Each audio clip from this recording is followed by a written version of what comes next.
Good afternoon to all. In the last class, we have seen the classification of alcohols, phenols and ethers, as well as how to name alcohols, phenols and ethers. In today's class, initially let us see how to name some of the alcohols, phenols and ethers. Let us start with this compound. So if you see this compound, the first compound,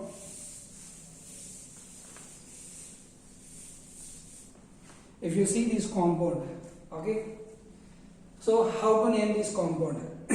See, the first thing that we need to observe when a compound is given to us is nothing but to which carbon the functional group is present. The carbon having the functional group should get the least number. Here if you see in this compound there are two functional groups. One is nothing but OH, the other is nothing but chlorine. There are two functional groups. And the second thing that we need to know is to which functional group we need to give preference, whether to the OH group or to the chlorine group. So according to preferential order, we need to give preference to the OH group. This is the principal functional group, this is the secondary functional group. So we need to give preference to the OH group. So the carbon having the OH group, it should get the least number. So 1, 2, 3, 4, 5. So if you observe at second carbon there is methyl group, at third carbon there is methyl group, at fourth carbon there is chlorine. Is that right? So how to name this compound? So while giving the name also keep in mind that we need to go in alphabetical order. Please keep that in mind. So these two are methyl groups, this is nothing but chlorine. So C comes first or M comes first? We know that C comes first. So 4-chloro, 2, 3 dimethyl. So how many carbons are there in this longest chain? 1, 2, 3, 4, 5. 5 carbons are there. So the root word should be pent. Alcohol group is there. So pentanol. Since this is the principal functional group, it should be indicated as a suffix to the root word. That is why pentanol. So when OH is coming as a principal functional group, we need to use the letters OL at the end of the parent name. Please keep those things in mind. Next come to the second compound. It is nothing but it is an ether. We know that it is an ether. I have already said in part 1 that the alkyl group having more number of carbons, that should be considered as the parent. The other alkyl group should be considered as a substituent. So here if you see, this is one alkyl group, this is the second alkyl group. So we know that it has less number of carbons. So it should be considered as a substituent. So this should be considered as a parent. So let us give numbering to this. 1, 2, 3 in this way. So at second carbon there is alkoxy group. Followed what I said. So nothing but we need to write it as 2-ethoxypropane. This is the way to give name. It contains 3 carbons from 1, 2, 3. 3 carbons. At second carbon there is alkoxy group. That is nothing but ethoxy. 2-ethoxypropane. Simple thing. See the next compound. This is the next compound. So the carbon having the functional group, as I said before, it should get the least number. So 1, 2, 3, 4, 5, 6. If you observe this, at second carbon there is one substituent, at sixth carbon there is one more substituent. Both the substituents are same. So in order to indicate that substituents, we need to use the prefix di. So at second carbon there is methyl group, at sixth carbon there is methyl group. So 2, 6 dimethyl phenol. This is the way to give name. The same way, if you observe this compound, this one.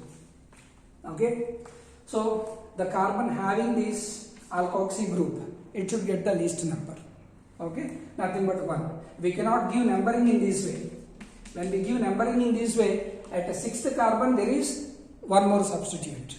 Okay, if you add the sum 1 plus 6, the carbons having the substituents, when you add the sum of those two carbons, we will get 7 here. But when I give numbering from right to left in this way, in anti-clockwise direction, this is in clockwise direction. When I have given numbering in clockwise direction, I got that at first carbon there is alkoxy group, at sixth carbon there is NO2 group. So the total sum is 7. But if I give the numbering in anti-clockwise direction, 1, 2, this will be 2, 3, 4, 5, 6. Is that right? Now at first carbon there is substituent, at second carbon there is substituent. So for which we get the least sum, that way of numbering should be preferred. Nothing but in anti-clockwise direction we need to give the numbering. Okay. So the numbering should be 1, 2, 3, 4, 5, 6 in this way. So how to name this compound? 1 ethoxy, 2 nitro, 2 nitro. So this is not benzene ring, remember that. It is a cyclohexane. So we need to write it as cyclohexane. 1 ethoxy, 2 nitro, cyclohexane. So please take this. Let us see some more compounds. Okay. So let us see this compound. So if you see this compound, okay, as I said before, the carbon having the OH group should get the least number. Okay, there are two functional groups here again, OH group and bromine. This is a halogen, this is a alcohol. Alcohol should be given first preference rather than the halogen. So the carbon having the OH group should get the least number. So we need to give numbering in this way, 1, 2, 3. We cannot give numbering 1, 2, 3 in this way. When we are giving numbering in this way, the carbon having the OH group is getting the highest numbering. So we cannot give numbering in that way. So numbering should be from the carbon having the OH group. Okay. So how to name this compound?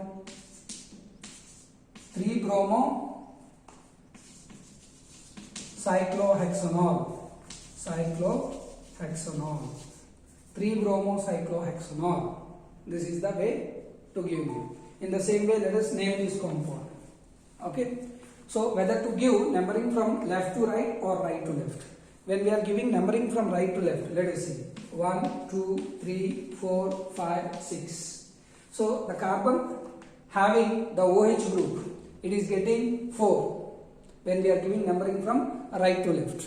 And the carbon having double bond, it is getting 2. No need to bother about this first. First we need to bother about this functional group. In this compound, if you see, double bond is one functional group and alcohol, OH group, is the second functional group. We know that among OH and double bond, preference should be given to the carbon having the OH group. The carbon having the OH group should get the least numbering. So when we are giving numbering from right to left, so fourth carbon is having the OH group. For example, let us give numbering from left to right also. 1, 2, 3, 4, 5, 6. So when we are giving numbering from left to right, third carbon is having the OH group. So the numbering from left to right is correct, but not from right to left. This way of numbering is wrong. Okay. Now how to name this compound? So in the chain, how many carbons are there? 6 carbons are there. So the root word should be hex. Okay. The root word should be hex. At first carbon there is double bond. Hex 1-ene. At third carbon there is OH group. 3-ol. Hex 1-ene, 3-ol. We can name in this way. Hex 1-ene, 3-ol. Okay. Now let us come to this compound. Okay. So when you look at this compound, here also if you see, this is one functional group, double bond is one functional group, bromine is the third functional group. Is that right? So here we need to start numbering from the carbon where this OH group is present. 1, 2, 3, 4. You can go either in this way or in this way. Okay, in either way we will get the chain with same number of carbons. So how to name this compound? This is one substituent, this is the second substituent we can consider. 2-bromo, 2-bromo, 2-bromo, 3-methyl. At third carbon there is methyl, no? So 2 bromo, 3 methyl. How many carbons are there in the chain? 4 carbons. But 2 in 1 or. This is the way to give name. 2 bromo, 3 methyl, but 2 in 1 or. Okay. Next, this one. So here if you see, there are 2 OH groups. Okay, as I said before, the carbon having the OH group should get the least number. Okay, here the only functional group present in this compound is nothing but the OH group. Simple thing. So numbering should be started from this carbon. 1, 2. We cannot go in this way. When we go to the right, the chain will end with 3 carbons. We need to see the other possibilities also. Okay, so the chain should contain more number of carbons. In that way, we need to give the numbering. So 1, 2, 3, 4, 5, 6. Even if you go in this way also, we will get the chain with same number of carbons. Okay, so when we give numbering, remember that functional groups, the carbons having the functional group should get covered. In that way, we need to give numbering. Okay, now if you see this compound, okay, so at the third carbon, there is OH group. At first carbon, there is OH group. Fifth carbon, there is methyl group. First, we need to indicate the substituents. Okay. So, nothing but at fifth carbon, there is CH3. How to name this? 5-methyl. Okay. How many carbons are there in the chain?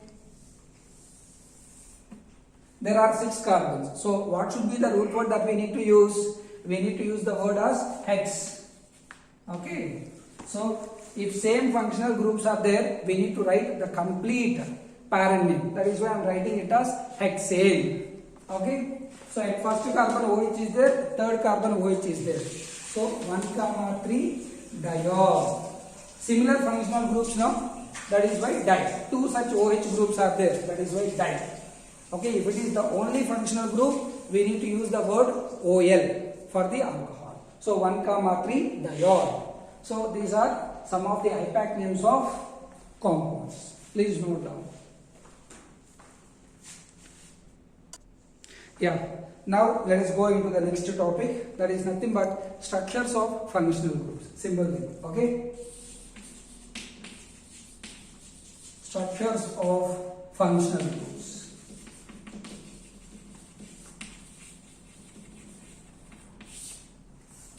Let us consider alcohol, phenol and ether. Okay. Let us consider one alcohol.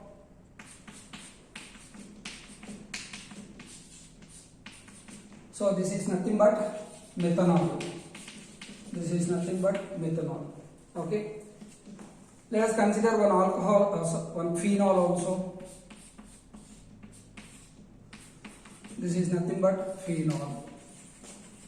Okay. Let us consider ether. Let us consider ether.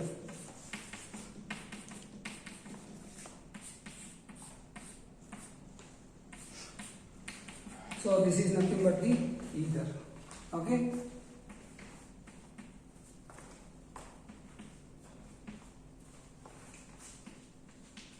So these are the 3 functional groups: alcohol, phenol, ether. So now we are going to discuss about the bond angle.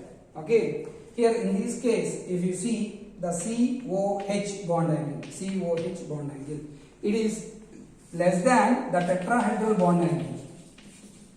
It is less than the tetrahedral bond angle. What is the tetrahedral bond angle? It is nothing but 109.28 minutes. This is the tetrahedral bond angle. So here the COH bond angle, it will be less than 109.28 minutes. Why it is less than 109.28 minutes? The reason is nothing but due to repulsion between the lone pairs which are there on oxygen. There are 2 lone pairs on this oxygen. So there will be repulsion between them. Okay. When they are near to each other, there will be repulsion. So due to that repulsion, they will have effect on the bond pairs. Okay. When they are having effect on these 2 bond lines, they will come close to each other. They move towards each other, so that there will be a decreasing bond angle. So it will be around 108.9. Okay. So in methanol, why the bond angle is less than the tetrahedral bond angle? The reason is nothing but due to repulsion between the lone pairs present on the oxygen. Due to that repulsion, they will show effect on the adjacent bond length, on the CO as well as OH. Okay, they move close to each other. When they come close to each other, what happens? Bond angle will get reduced. Okay, so in case of phenol, if you consider, okay, the COH bond angle, it will be around 109. So here what you need to understand is, here the hybridization of this carbon, it is sp2 hybridized. In case of methanol, this carbon will be sp3 hybridized. Here it is sp2 hybridized. Okay, here the bond angle is 109. Okay, but in case of one more thing about this phenol is nothing but this CO bond length. So the CO bond length in phenol, it will be around 136 picometers. Okay, the CO bond length in methanol, it will be around 142 picometers, but here it is 136. Why there is less bond length in phenol? The CO bond length, why it is less in phenol when compared with methanol? The reason is nothing but, you know that, easy thing. The lone pairs which are there on this oxygen, they will be in conjugation with the pi electrons of the benzene. Okay, so due to that reason, partial double bond gets developed between carbon and oxygen. Partial double bond means there will be decrease in the bond length. Now, single bond will have more bond length when compared with two bonds present between two atoms. Is that right? Okay, that is why there is a decrease in bond length. Okay, remember this thing. As well as one more thing is nothing but sp2 hybridized carbon will have more electronegativity character. So this carbon will pull the bond pairs more towards itself. So due to that nature also, the bond length between carbon and oxygen will get reduced. Remember this point. Next come to methoxymethane. This is nothing but methoxymethane now. Methoxymethane. In this case, if you see the COC bond angle, it will be around 111. Okay, it will be around 111. Nothing but it is more than the bond angle present in methanol as well as phenol. What is the reason? Why the COC bond angle in methoxymethane is more? Okay, the reason is nothing but, here if you see to this oxygen, there are two bulky groups, methyl group, two bulky groups got attached to this. Okay, so there will be a repulsion between them. So due to that repulsion, they move away from each other. Okay, when two bulky substituents are close to each other, due to repulsion, they move away in this way. Here if you see, oxygen is present at the center and two methyl groups are present in this way. When they are close to each other, there will be repulsion between them. Due to that repulsion, they move away from each other. When they move away from each other, bond angle will increase. That is why the bond angle in either methoxymethane is more when compared with alcohols and phenols, nothing but methanol and phenol. It will be around 111.9, around this. Okay, so please note down these things. Okay, now let us see the next topic, that is nothing but preparation of alcohols. Okay, preparation of alcohols, let us see. Preparation of alcohols. Okay. Preparation of alcohols. So let us prepare the alcohols from alkene. So here I am considering alkene as the starting reactant. Okay, I am reacting that with water and in presence of acid. So when we are reacting an alkene with acid as well as with water, alcohol gets produced. Okay, so we call that as acid catalyzed hydration. Okay, from acid catalyzed hydration, we are taking alkene as the reactant. Okay, by acid catalyzed hydration. Okay, let us consider an example. I am taking the alkene as the propane. Propane is my alkene. Okay, CH3, CH double bond, CH2. This is my alkene. These on reaction with water H2O in presence of an acid, you can consider the acid as sulfuric acid. Sulfuric acid will give H plus ions. So I am just giving only the H plus. H plus indicates we are using an acid. That is nothing but H2SO4. Then the product produced will be CH3, CH, OH, CH3. Okay. Propane 2-ol got produced. Propane 2-ol got produced. So when alkene is reacted with water in presence of an acid, alcohols will get produced.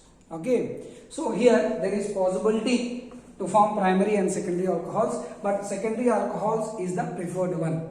Secondary alcohol will be the major product. Okay, because of the stability of carbocation we can say. So let us see the mechanism of these also. Mechanism. Okay, initially when we consider step 1. See, we are using water as well as the acid. Initially, these two will react together to form hydronium ion.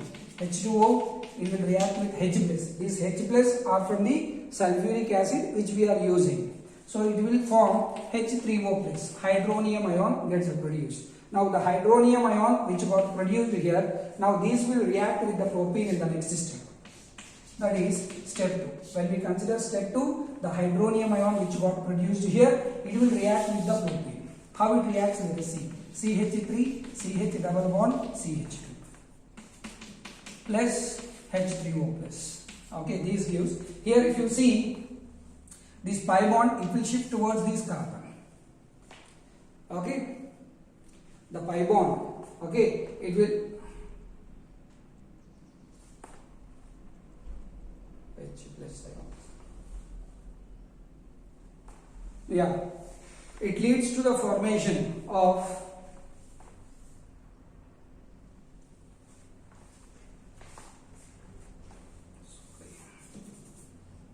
just wait. This bond it will shift towards this carbon. To the first carbon it will shift. The reason is nothing but pi bond will shift to that carbon which is less substituted. Here if you see these two double bonded carbons. So this carbon is less substituted when compared with this carbon. Okay. Here at this carbon both the groups are nothing but hydrogens only. But on this carbon one group is nothing but hydrogen, the other is nothing but methyl group. So this carbon is highly substituted. Okay. So pi bond it will shift towards that carbon which is less substituted. Nothing but towards this carbon the pi bond will get shifted. Okay. Now H plus ion will be given. This H3O plus it will give out the H plus ion. That will be taken up by this CH2 minus. If this pi bond is shifted towards this carbon, it will get a negative charge. Okay. So H plus ion from this hydronium ion will move towards this carbon, leading to the formation of CH3, CH, CH3 plus. So a secondary carbocation gets produced. We know that if pi bond is shifted towards this carbon, secondary carbocation gets produced. If it is shifting towards this carbon, primary carbocation gets generated. We know secondary carbocation will be more stable when compared with the primary carbocation. That is why shift of this pi bond will be more appropriate towards this carbon. One more thing. If this carbon is getting the positive charge, it can be stabilized by this methyl group. Nature of methyl group is nothing but to donate electrons. Okay. So when the positive charge gets developed on this carbon, it can be stabilized by this adjacent methyl group. Okay, this is also one of the reason why the pi bond is getting shifted towards this carbon but not towards this carbon. Okay, plus H2. This is the second step. In the third step, if you see step 3, when we consider, okay, secondary carbocation, it will react with H2O. Okay, now we know that this oxygen has lone pairs. So this oxygen it will go and bind to the positively charged carbon, forming the product as CH3, CH, OH, H, CH3. Since oxygen is giving electrons to this carbon, it will get a positive charge. Okay. So please note down, there is last step in this, we will see that also. See the last step. So this compound which got produced here, it will be reacted with water again, H2O. Okay. So since this oxygen got the positive charge, it will pull the bond electrons from the hydrogen. Both the bond electrons will be pulled by oxygen only. And hydrogen, it will leave us H+. That will be taken up by this H2O, resulting in the formation of secondary alcohol in this way. 2-propanol gets produced, H3O+. So this is the mechanism of acid catalyzed hydration. In presence of acid, this is how the alcohol is getting produced from alkene. Okay. And one more thing, there is no problem with the symmetrical alkenes. If it is a symmetrical alkene, for example, ethene is there, CH2 double bond CH2. When it undergoes acid catalyzed hydration, okay, pi bond can be shifted either towards this carbon or towards this carbon, because it is a symmetrical alkene. We will get ethanol only. In either way we shift, we will get ethanol as the product. But when we consider unsymmetrical alkenes, that is the problem. Okay, I think you have understood clearly. Please take note of this. We will move to the next reaction. Yeah, the next reaction for the preparation of alcohols, that is nothing but hydroboration oxidation reaction. In this also we consider alkene as the starting reactant. Okay, here also I am considering propene as the reactant. CH3 CH double bond CH2. Okay, I am reacting this with diborane. Okay, you know the formula of diborane, no? That is nothing but B2H6. Okay, diborane B2H6. It is a dimer of BH3. Okay, it is a dimer of BH3, boron trihydride. BH3 cannot exist independently. The reason is nothing but it is electron deficient in nature. That is why to become stable, it will react with one more BH3 molecule to form B2H6 as the product. Okay. Now propene, it is reacted with diborane. Reacted with diborane, the meaning of that is nothing but it will react with boron trihydride of diborane. That is the meaning. Okay. I am representing boron trihydride in this way. BH3 I can represent in this way for easy understanding. Okay.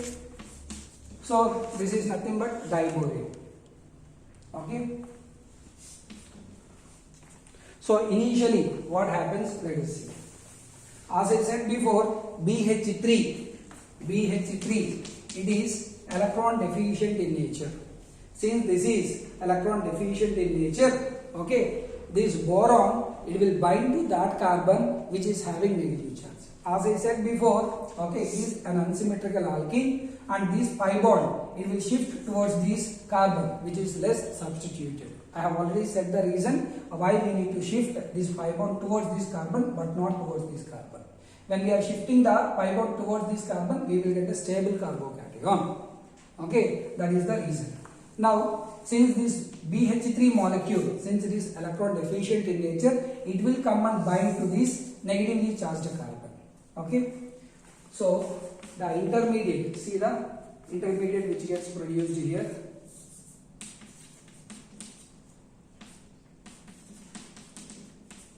This is the thing which gets produced here, and this carbon, it will get a positive charge. Okay, so in the next step, okay, the positively charged carbon which is present here, it will try to form bond with this hydrogen, and the bond between boron and hydrogen, it slowly becomes weak. Okay, and a cyclic transition state, okay, four-centered cyclic transition state gets developed. How it gets developed? In this CH3, CH, H, BH2, CH2, BH2. In this, nothing but new bond is getting produced between this carbon and hydrogen, and the bond which is already present between boron and hydrogen, it starts weakening. In the next step, it will get broken. This bond between boron and hydrogen gets broken, and this carbon will pull the hydrogen completely. Okay, so it forms CH3, CH2, CH2, BH2. This is the product which gets produced. Okay, so propyl borane gets produced. Okay, propyl borane gets produced. Okay. So in the same way, now the next step is nothing but this reaction, it will not stop here until the remaining two hydrogens get substituted by these propyl groups. Okay, this reaction will take place. Okay, so nothing but here again one more propyl molecule gets reacted with this compound.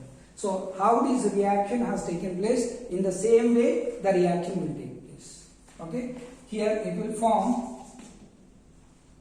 CH3, CH2, CH2 of twice BH gets produced. Dipropyl borane gets produced. Okay, again this will react with one more molecule, CH3, CH double bond, CH2.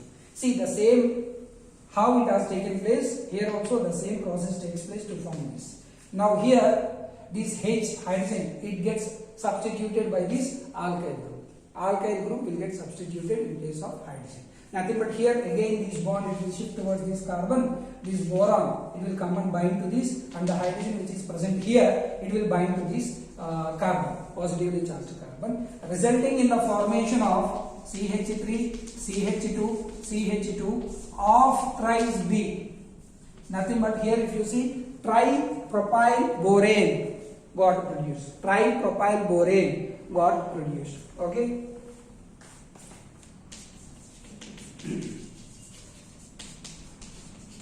If you have understood the first step, how propyl borane got produced, this step can be easily understood. Okay, if you have understood this can be easily understood. Okay, later what happens? These will undergo oxidation by hydrogen peroxide in presence of aqueous sodium hydroxide. Tripropyl borane which got produced here, it will undergo oxidation by hydrogen peroxide. With the help of hydrogen peroxide, it can undergo oxidation. Okay, in presence of aqueous sodium hydroxide, OH minus. Okay, it results in the formation of CH3, CH2OH. Propanol gets produced. Along with this, boric acid will also be produced. HBO3 of thrice. This can also be written as H3BO3. Don't get confused. Boric acid only. Okay. So if you see this reaction, okay, the product which got produced here, it appears as if in this anti-Markovnikov's rule has followed. Okay, is that right or not? In case of anti-Markovnikov's, also primary alcohol will get produced. Is that right? Okay. So this is about hydroboration oxidation. So what we need to remember in this reaction, which is the electron deficient here, diborane is the electron deficient. Okay. And we are using hydrogen peroxide for oxidation here in presence of aqueous sodium hydroxide. Okay, this is how the reaction takes place. So they can ask in the objective questions, by hydroboration oxidation, what kind of alcohol gets produced? Primary alcohol gets produced. Remember that point. Okay, please take this. The next reaction from carbonyl compounds. So alcohols can also be produced from carbonyl compounds. What are the carbonyl compounds? Aldehydes, ketones, these are nothing but the carbonyl compounds. We can take these as the reactants and we can prepare carbonyl compounds from them.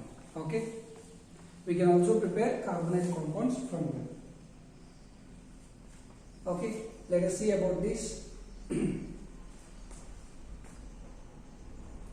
Let us consider an aldehyde, RCHO. So this is a carbonyl compound. When we are treating this carbonyl compound with hydrogen, with H2, in presence of catalyst, like we can use platinum or palladium or nickel, anything can be considered. Okay, we need to react the aldehyde with hydrogen in presence of platinum or palladium or nickel, anything can be considered. Any metal can be used along with the hydrogen. Okay, platinum or palladium or nickel. Okay, then alcohol, primary alcohol gets produced. Okay, aldehyde, when it is treated with hydrogen in presence of metals like platinum, palladium or nickel, platinum or palladium or nickel, anything, it will produce primary alcohol. Or we can also use sodium in presence of ethanol, alcohol. Either we can use these or this, alcohol will get produced. Or we can also use lithium aluminium hydride, or we can also use sodium borohydride. Okay, any of the reagent can be used in order to convert aldehyde into alcohol. Remember one thing, when aldehyde is reacted either with hydrogen in presence of platinum or sodium in presence of ethanol or lithium aluminium hydride or sodium borohydride, the product produced will be primary alcohol. Okay, the next thing is nothing but when we are using ketone, when we are using ketone,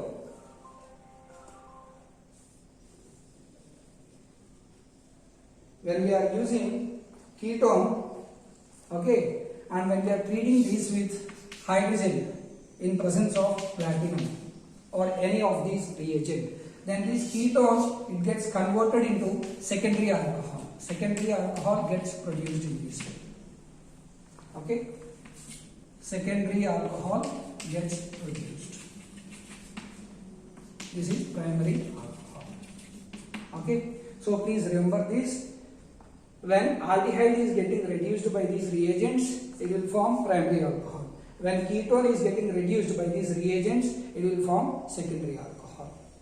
Okay, please remember this. Okay, please take this.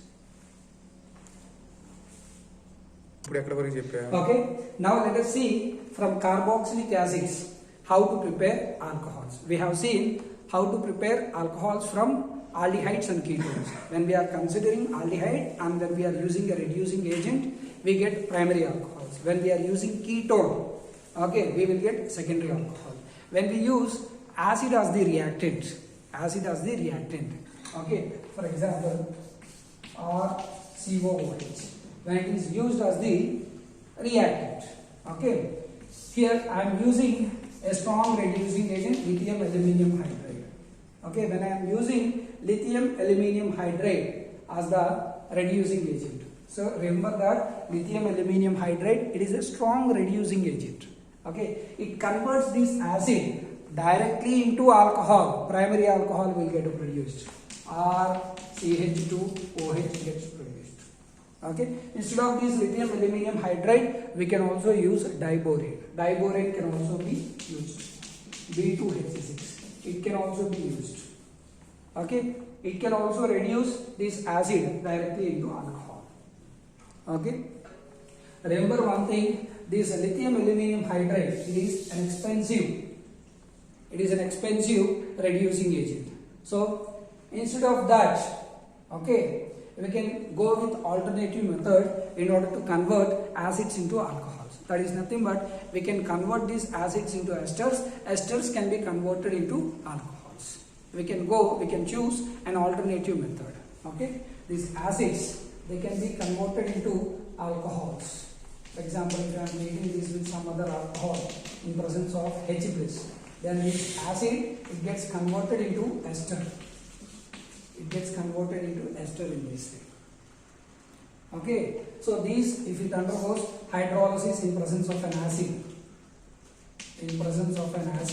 then these will produce two types of alcohols,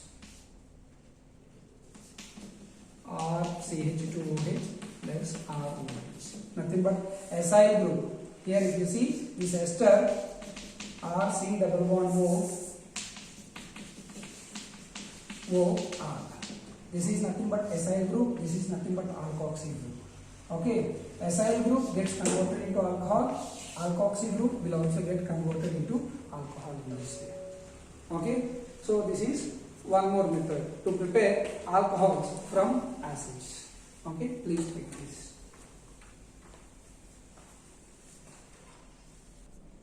Here at this ester step we can also use hydrogen in presence of a catalyst. Here we can also use H2 in presence of a catalyst like palladium, platinum, mercury. They can also be used to convert this ester into alcohol. Okay.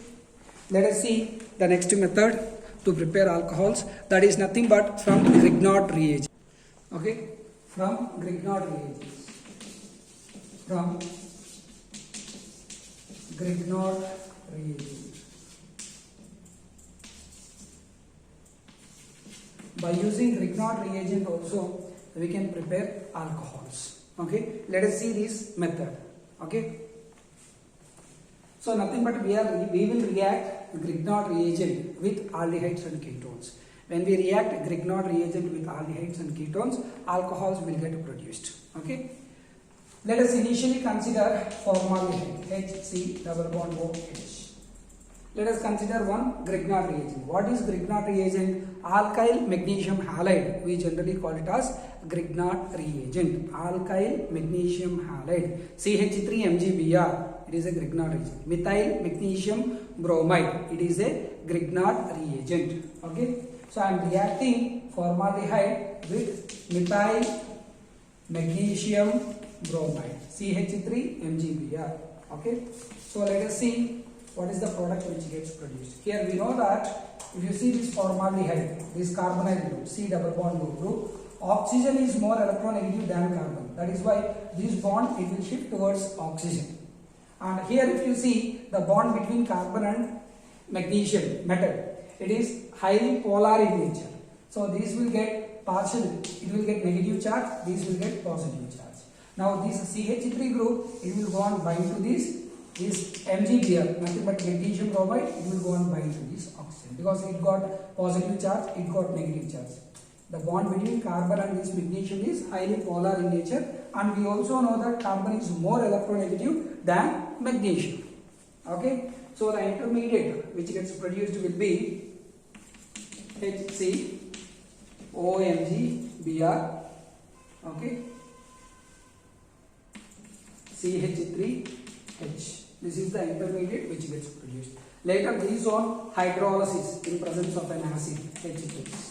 Okay, here the breakage takes place to form CH3, CH2OH. So what kind of alcohol got produced? Primary alcohol. This we call it as ethanol. Okay. Let us see next reaction. Let us consider ethanol. Ethanol. This is nothing but ethanol. Let us consider. These one reaction with Grignard reagent. Let us consider the same Grignard reagent CH3MgBr. Okay. Now, so for easy understanding, let us write in this way CH3C double bond OH. Okay. Let us represent the aldehyde in this way. The same thing. This bond will shift towards this oxygen. Okay. This CH3 group, it will develop partial negative charge. This will develop positive charge. This will come and bind to this MgBr will go and bind to that, leading to the formation of CH3, CH3OMgBr. The same thing. This will undergo hydrolysis in presence of H+. The bond gets broken down here to form CH3, CHOH, CH3. The other side product will be MgBr. Here also the other side product will be MgBrOH. Okay. So what kind of alcohol got produced? Secondary alcohol. We call it as propane alcohol. Secondary alcohol got produced. Here primary alcohol got produced. Okay. So remember that by using formaldehyde we can prepare primary alcohol only. When we are reacting formaldehyde with a Grignard reagent, only primary alcohol gets produced in objective point of view. This is very important. The other aldehydes will produce secondary alcohols, but formaldehyde, when it is reacted with a Grignard reagent, it produces only primary alcohol. Okay, please remember this. The other aldehydes will produce secondary alcohols. Take this. Now let us consider a ketone. We have seen the reactions of aldehydes with Grignard reagents. Okay, let us now consider a ketone. Okay, this is nothing but acetone, or we can call it as propanone also. Propanone. This is commonly called it as acetone. These on reaction with methyl magnesium bromide. Grignard reagents CH3 MgBr. Methyl magnesium bromide. Okay, the same. If you have understood the first reaction, how it has taken place, it will be easy to understand the remaining reactions. Okay, this bond it will shift towards this carbon.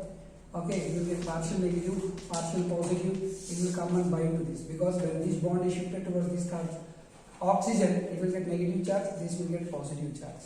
Okay, then the resulting product will be CH3 C OMgBr CH3 CH3 in this way. Later, these on hydrolysis in presence of H plus. Okay, then it will produce, here it gets broken down to form CH3 C OH CH3 CH3 plus